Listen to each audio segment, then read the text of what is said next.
जय सिया राम दर्शकों, आप सभी का बहुत बहुत स्वागत है हमारे बेहद ही विशेष कार्यक्रम स्वयं को खोजो में। और मैं हूं आपके साथ उपेंद्र कौर। दर्शकों, इस कार्यक्रम के माध्यम से हम इस बात को समझने का प्रयास कर रहे हैं कि यदि श्री राम जी को वनवास ना होता तो दिए गए श्रापों का और वरदानों का क्या होता।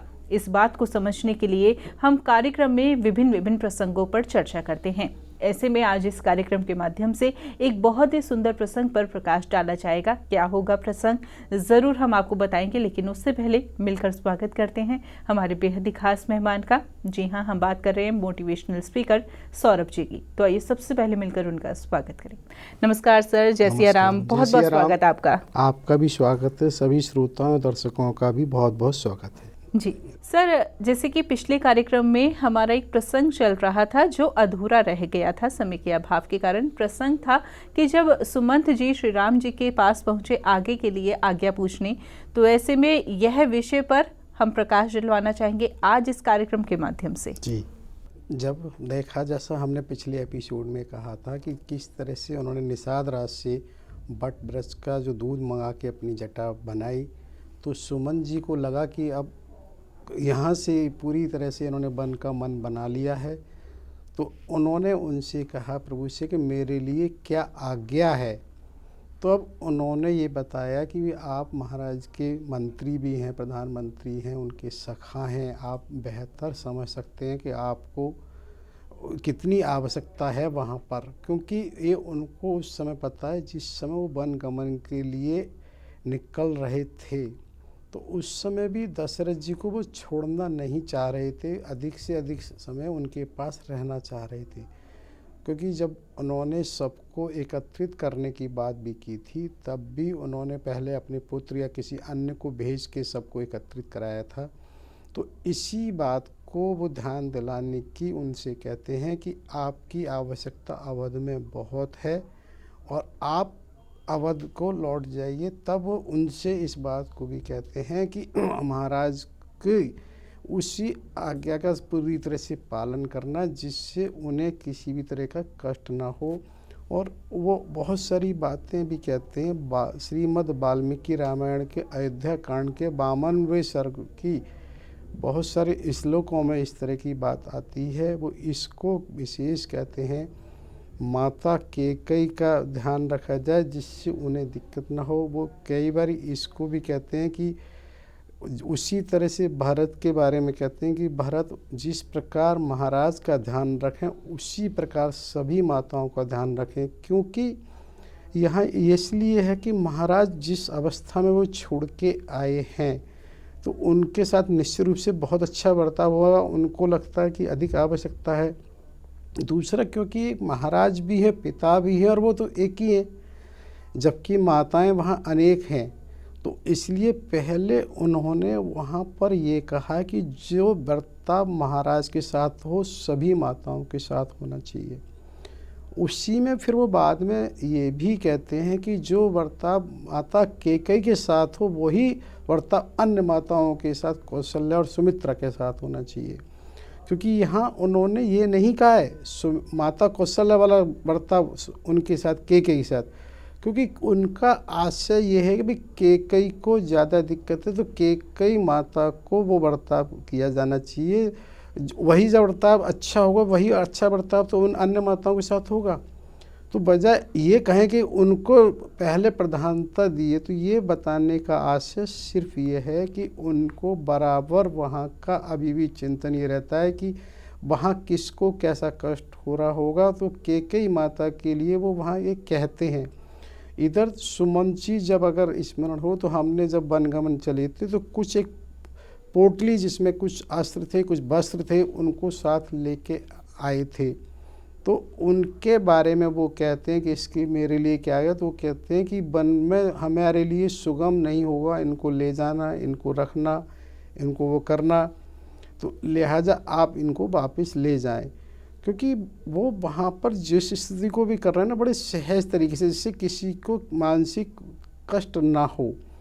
उसी में वहाँ ये भी आता है कि जो माता सीता हैं वो भी कुछ अपने वचन कहती हैं, लक्ष्मण जी भी कुछ कहते हैं, वो उनको अपनी अपनी बात रखते हैं।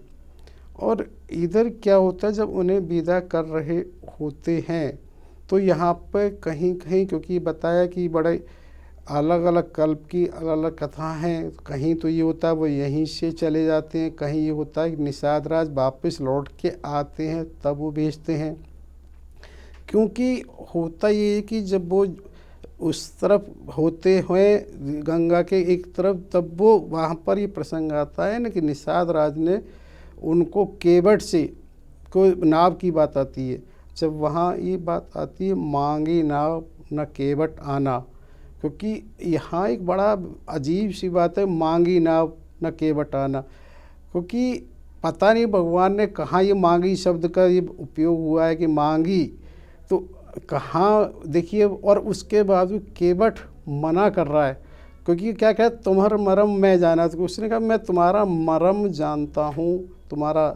अब इस मरम के लिए बहुत सारी चीज़ें हैं, कहते हैं कि उन मरम तो बहुत दूर होती है कि जिनकी छवि भी नहीं आ पाती ध्यान में, स्वप्न में, उनके मरम को जानना कितना वो है। लेकिन ऐसा उन्होंने केवट ने कहा है। तो यहाँ ये बात आती है कि केवट जैसा ही बताया ना कि जो भी व्यक्ति है उसका कहीं ना कहीं पुराना जन्म और पहले ज़रूर जुड़ा हुआ है।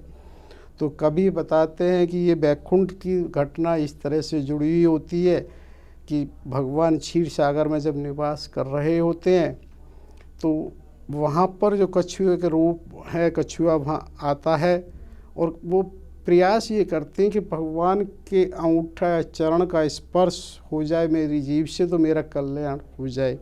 तो उस तरह की बात में ये आता है कि कभी माता लक्ष्मी ने उनको एक तरह से भगा दिया, कभी जो शेषनाग हैं उन्होंने फुंकार कर दिया। तो अनेक प्रयास उसके रहे पर वो नहीं हुआ। लेकिन ऐसा कहा जाता है कि उसका चिंतन बराबर बना रहा और उस चिंतन की वजह से उसकी वो दिव्य दृष्टि रही जिसको वो सब स्मरण था। और वो इतने लंबे समय रहा कि जिसमें कहते हैं सृष्टि की रचना हो गई। सृष्टि रचना में सतयुग बीत गया, त्रेता युग में भी इतना समय बीत गया है, तब वो केवट यहाँ आता है तो उसकी इच्छा पूरी होने की बात रहती है। तो यहाँ मरम का ये जो आशय है उसका ये कि मैं जानता हूँ तुम हो कौन। ऐसा नहीं केवल हमें लग रहा कि जो वनगमन करने वाला पथिक है हम उसे वनगमन जान लें, तो वो उनके बारे में इतनी उसको जानता है कि ये जो यहाँ आए हैं ये साधारण पथिक नहीं है जी। ये पार ब्रह्मेश हैं। तो इसलिए उन्होंने वहाँ मरम शब्द का उपयोग किया है, क्योंकि आप देखिए उस रहस्य को जानना इतना है नहीं, भगवान को आज तक कौन जा पाया, क्योंकि इसमें ये कहा जाता है कि वो तो जितना इंद्रियातीत हैं, जो कुछ हम जान सकते हैं वो इंद्रियों से जानते हैं। हम आँखों से देखते हैं, कानों से सुनते हैं, नाक से गंध लेते हैं, और वो इन सब से परे है। जो इन सब से परे है जिसे हम जान ही नहीं सकते, वो उनके मर्म को जानते हैं। तो जब वो केवट वहाँ नहीं आते हैं तो उनकी मरम की बात करते हैं, तो मरम का ये आशय होता है उनका कि उधर अहिल्या वाली घटना भी सबको पता है कि अभी वो बहुत पुरानी नहीं है, कि वहाँ जो उनका मानना ये होता है कि वहाँ वो जो पाषाण था जब उससे स्त्री बन सकती है, तो पाषाण से तो ये तो लकड़ी की नाव है, लकड़ी तो उससे भी मुलायम होती है, तो ये पता नहीं क्या होगा इसका। तो वो वहाँ पर यदि इस तरह से जिद करते हैं कि पद कमल धोए चढ़ाए नाव नाथ ना उतराई चहो, तो वो इस बात को कहते हैं कि मुझे नाथ उतराई नहीं चाहिए पर पद कमल धोए चढ़ाओ ना।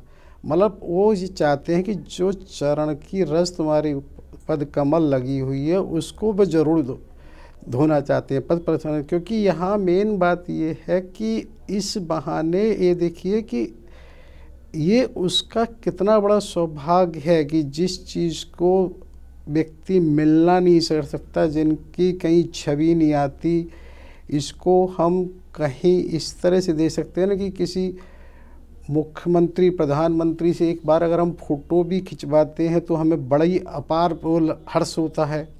और कहाँ ये जो केवट है अपनी शर्तों के हिसाब से, और यहाँ बड़ी मूल्य बात ये लगती है कि देखिए वहाँ पर जो नाव, ऐसा कहते हैं अकेली नाव केवट की है, जबकि भरत जी जब भविष्य में आते हैं तो वहाँ पर कम से कम पूरी 500 नावों का वो खेमा होता है। तो अर्थात जो लीला जिस तरह से होनी है वो उसी तरह की स्थिति परिस्थिति होती है और उसी तरह से होना होता है। तो केवट उनको बिल्कुल इस तरह से अपनी बात को रख रहे हैं कि जब तक मैं आपके चरण नहीं पखार लूँगा तब तक नाथ मैं पार नहीं करूँगा। तो इसलिए वहाँ सब वो बिल्कुल कहते हैं चाहे लखन वो तीर मार दें भले, क्योंकि उनको वो पुराना ये ध्यान आता है कि जब बैकुंठ में ऐसा हुआ तो उन्होंने फुफकार मारी थी, वो उनके भले ही तीर मारे, मुझे इसकी कहीं कोई परवाह नहीं है। और वो बाकायदा दशरथ की आन दशरथ बाकायदा उसकी कहते हैं, मुझे दशरथ जी की भी शपथ कहते हैं। उनका ये आशय कहने का कि मैं स्पष्ट रूप से इस बात को बताता हूँ कि मैं पूरी तरह से बिना इसके नहीं करूँगा। तो तब ये होने का आशय सबको ये लगता है कि देखिए कहाँ तो भगवान जी के दर्शन ही मुश्किल होते हैं और कहाँ ये बिल्कुल पूरा अपनी शर्त के हिसाब से कर रहा होता है। तो वहाँ फिर ये होता है कि उनको वो बाकायदा जल की अनुमति दी जाती है। भगवान उनसे कहते भाई तुम कृपा सिंधु बोले, उस समय कहते हैं कि जिस तरह से भी तुम्हारी नाव सुरक्षित रहे तुम वही काम करो। तो यहाँ पे कई बार ये आता है कि जैसे हम इस चीज़ को देखते हैं कि यहाँ पद कमल एक शब्द हुआ, कहीं मुख कमल आता है, कहीं अधर कमल आता है, कहीं चरण कमल आता है, कहीं कर कमल आता है। तो ये प्राय ये देखा जाता है कि भगवान के सभी अंगों को कमल से ही जोड़ा जाता है। तो वो कमल का जो आशय है वो निश्चित रूप से इस तरह से है कि भगवान के जो सारे अंग हैं वो कमल की तरह से हैं, जो किसी उससे प्रभावित नहीं होती। जैसे कमल की तुलना ही क्यों की जाती है, क्योंकि कमल पे यह माना जाता है कि किसी भी स्थिति में बूंद रुकती नहीं है, वो उसको गीला नहीं करती है, अर्थात प्रभावित नहीं करती है। तो उसी तरह से भगवान के जो भी अंग हैं, चाहे वो चरण कमल हैं, चाहे कर कमल हैं, चाहे वो अधर कमल हैं, चाहे नयन कमल हैं, सारी चीज़ें इस तरह से उन पर किसी चीज़ का प्रभाव नहीं होता है। तो इसीलिए उनके हर अंग के साथ कहीं ना कहीं कमल जोड़ा जाता है। और तब वो इस तरह की जिद करते हैं तो वहाँ कृपा सिंधु शब्द आता है कि कृपा सिंधु उनको ये अनुमति देते हैं भाई तुम्हारी नाव जिस तरह से ना जाए तुम वही कार्य करो। तो यहाँ भी एक चीज़ आती है कि कृपा सिंधु, क्योंकि सिंधु जो शब्द है वो सागर है और सागर इतना असीमित होता है और हर उसको सागर नहीं जाता। जैसे अभी भी देखा जाता है कि चिल्का झील बहुत विशाल है लेकिन फिर भी उसको समुद्र नहीं कहते हैं। उसी तरह से कहा है कि वहाँ पर जो भगवान है वो कृपा इतनी है कि यहाँ कृपा का ये आशय होता है कि कृपा जिस समय की जाती है वो अहेतुकी कहा जाता है। अहेतु का मतलब होता है कोई कारण नहीं होता, उसमें किसी की योग्यता का नहीं है मापदंड, उसमें कृपा तो जो करता है वो उसकी तरफ से होती है, योग्यता के कारण नहीं होती। हल्का सा समझने के लिए हम इसको ऐसे मान सकते हैं जैसे नॉमिनेशन कहीं होना है। मान लो कि भाई प्रधानमंत्री जी को किसी संसद में किसी को नॉमिनेट करना तो ये उनका पूरा अधिकार होता है, वो किसी भी व्यक्ति को कहीं किसी तरह से नॉमिनेट कर दें। किसी को ये नहीं है कि वो किस क्षेत्र से है, किस कास्ट से है, किस उससे है। वो उसी तरह से कृपा को ये मानते कि ये भगवान की कृपा है, वो किसी को कुछ भी कभी भी कहीं भी कैसे भी दे सकते हैं। उसके लिए कोई योग्यता मापदंड नहीं है कि उसके पास ये योग्यता होनी चाहिए। तो उसी हिसाब से जब वो कृपा सिंधु शब्द कहते हैं भाई तुम्हारी नाव जिस तरह सुरक्षित रहे तुम वही काम करो, तो उसकी वो स्वीकृति देते हैं जी। तो यहाँ ये भी आता है कि केवट के मेन उद्देश्य उन्होंने ये कहा भी जिस तरह से भी तुम पार उतर जाओ। उसमें यहाँ ये बात भी आती है कि उसका जो आशय है अपने परिवार और कुल सबको कि चरणामृत, क्योंकि वो दर्शन तो कर रहा है लेकिन चरणामृत कैसे मिलेगा सबको। तो यहाँ ये इसलिए भी कि चरणामृत का महत्व, कि वो चरणामृत ही तो था जिसके गंगा जी का जो पहले हमने कहा था कि उनका उदय हुआ, क्योंकि चरणामृत उनकी चरण की वो उस जल की वजह से, जैसे कहते थे चरणोदक ही कहा जाता है गंगा को भी, तो उसी इतनी सहज उनको उपलब्ध हो सकता है केवट को, तो वो उसके परिवार का उद्धार करना चाहते हैं और वो उसको करते हैं। और जब वो कर लेते हैं तो इस तरह की भी बात आती है, वो परम अवतार श्री कृष्ण ने जो पहले भी बताया था कि कहीं वहाँ पर 639-40 के आसपास और भी एपिसोड हैं कि जहाँ ये कहा जाता है जो उसकी अन्य इच्छा भी इस तरह थी कि भाई मेरे अन्य लोगों से मिलें करें ये परिवार के साथ, वो वहाँ पूरी की जाती है। तो यहाँ जब वो उनके चरण को धो लेते हैं, चरण को पखारन कर लेते हैं, तब उसको बाकायदा सबको बांटते हैं परिवार के जन समुदाय को, और उसके बाद ये कहा जाता है नाव से वो पार होते हैं। जब नाव से वहाँ उतर रहे होते हैं तब सामने सुमंत्र जी वहाँ तक देख रहे होते हैं और उनकी आँखें बिल्कुल इस तरह से पथरा गई हैं क्योंकि उन्होंने उतरते हुए देखा है। और उधर राम जी की छवि को जब तक वो देख सकते हैं उसको लगातार देखते रहे हैं। ऐसा भी यहाँ पर आता है कि अब जैसे निषाद हैं तो निषाद के बारे में भी ये आता है कि वो वहाँ तक तो गए ही हैं साथ, ये प्रयागराज तक। वैसे तो ऐसा भी आता है कि प्रयागराज के बाद वो उनसे भगवान जी के साथ ना होके वैसे गए हैं अलग से, एक तरह से नहीं कहना चाहिए, बिना उनकी स्वीकृति के गए हैं, तो छिप के नहीं कहना चाहिए, अलग से गए हैं, चित्रकूट तक गए।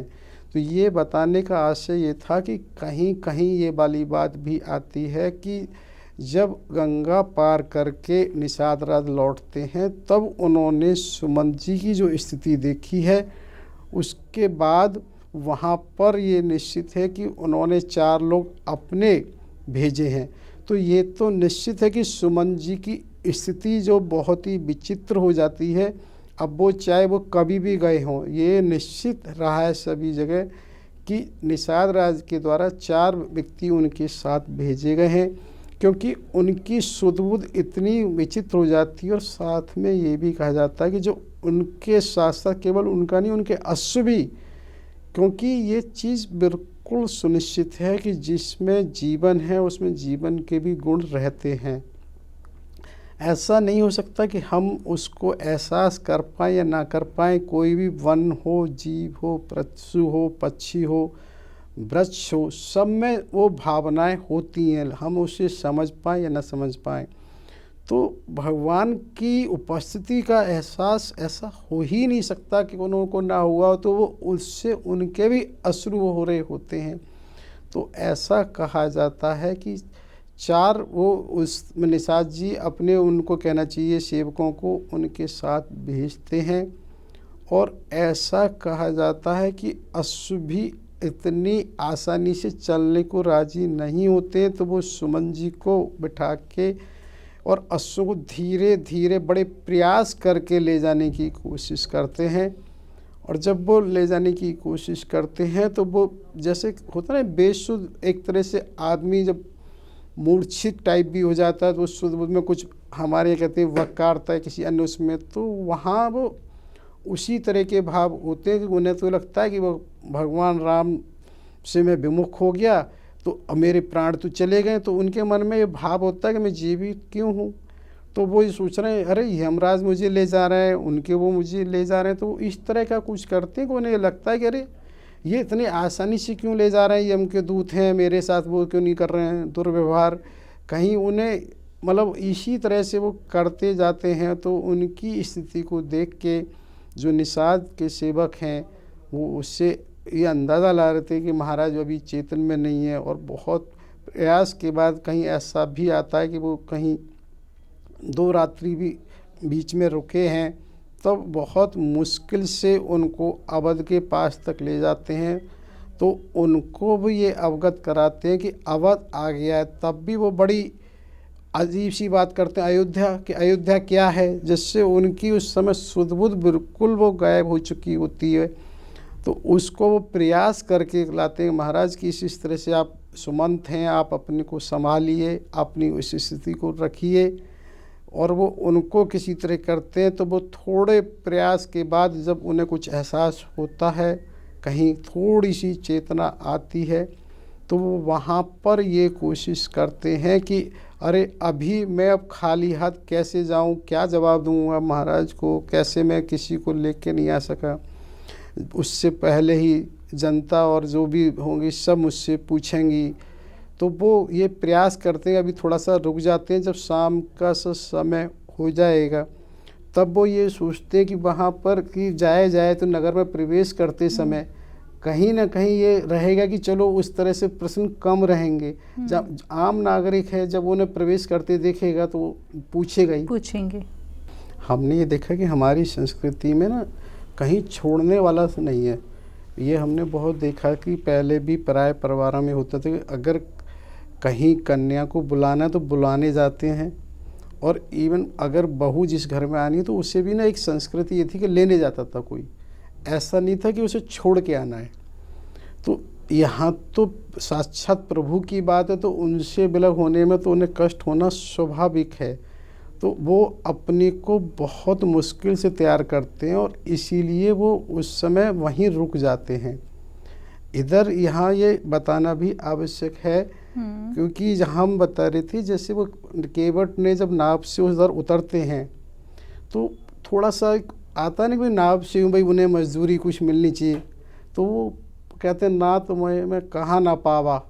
तो वो केवट ही कहता है नाथ मुझे आज क्या नहीं मिला, मैंने तो ऐसी मजबूरी पाई है कि जैसे वो हो जाए। क्योंकि इसमें एक चीज़ यहाँ समझने की है, जैसे हम पहले भी कह रहे थे कि जिसके साथ आज हम देखते हैं ना प्रधानमंत्री मुख्यमंत्री जी के साथ फ़ोटो खिंचवाना भी मुश्किल हो, और हमने इतना समय उनको और इतने साथ में गुजारा और अपनी शर्तों और अपने हिसाब से गुजारा हो, तो वो तो एक कितनी बड़ी उपलब्धि हो गई। तो हमें क्या नहीं मिला है, मतलब कितनी बड़ी मजबूरी जो किसी भी कीमत पर आदमी को एक थोड़ी झलक जिसकी नहीं मिल पाती, और उसके साथ इतना समय और इतना ये कहना चाहिए उससे कहना चाहिए कि हम कैसे उसको भूल सकते हैं, पूरा जीवन भी हम याद नहीं रखेंगे उसको। तो कितना कुछ तो मिला है हमें, वो पल और क्षण ही तो होता है जिसको हम याद रखते हैं और याद रखना चाहते हैं। तो उससे लगता है मुझे क्या नहीं मिला, मुझे अभी तक तो मैंने तो केवल मजदूरी की, आज तो मुझे सब कुछ मिल गया। अब इसके बाद और ये निश्चित है कि जहाँ इतना संपर्क और वो सब स्पर्श भगवान का मिला हो, तो वो अनुभूति तो वही व्यक्ति कर सकता है जिसको हुई हो, जिसकी कहना चाहिए एक छवि के लिए लोग बहुत ललाए परेशान होते हैं। उसने तो बहुत अच्छा सामने से इस कदर उनको देखा है, तो उससे वो प्रभावित होता है। लेकिन फिर भी यहाँ उनकी एक तरह से चपलता कहें कि फिर वो कहते हैं अगर जब वो अगली बार जब आप लौटेंगे तब फिर, यानी कि वो क्या करता है एक तरह से तो उसने कुछ मना ही कर दिया मुझे कुछ नहीं चाहिए, और एक तरफ फिर ये भी कह देता है कि अगली बार जब आप आएंगे तो जो आप देंगे मैं स्वीकार कर लूँगा। तो उसका भाव यहाँ ये देखने का है कि उसने एक तरह से मना भी कर दिया, लेकिन उसे लगा कि इसके बहाने से मुझे दोबारा भी दर्शन प्राप्त होंगे। तो ये देखिए ना कि एक तरह से वो कितना, वो भले ही सादा केवट हैं, लेकिन ये बात ये कि भक्ति और उसके बारे में ये नहीं कहा जा सकता कि कौन कहाँ किस रूप में कैसे है, कौन किसके करीब में कहाँ है, इसका मापदंड नहीं हो सकता। ये केवट ही थे जिसमें आप ये देखिए कि उसने अपनी तरीके से सारी बातें रखी। प्रभु को नाव को मना करने के बाद नाव लाई तो उन्होंने अपने हिसाब से उनके चरण पखारे। चरण पखारने के बाद उसने उतराई की मना कर दिया, और मना करने के बाद फिर वो कह रहा है अगली बार जब आप आओ, फिरती मतलब वापस जब आओगे तब जो कुछ आप दोगे मैं उसे स्वीकार कर लूँगा। तो आप ये देखिए ना कि वो कैसे कहा जाए, साधारण वो तो है नहीं भगत, क्योंकि उसमें सब कुछ उसके पास है जिसकी वजह से वो ऐसा कह पाता है।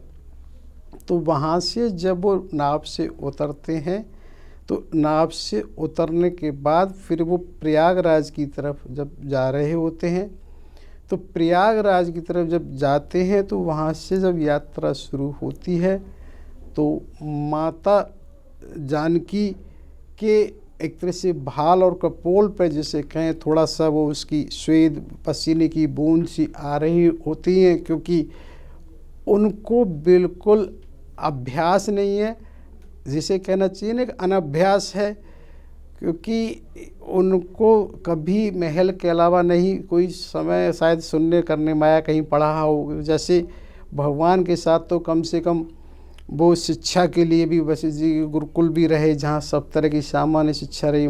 महर्षि वशिष्ठ जी के साथ भी जाना हुआ है, लेकिन माता जानकी का ऐसा कहीं नहीं मिला। और यहाँ पर वो शब्द आता है अनभ्यस्त।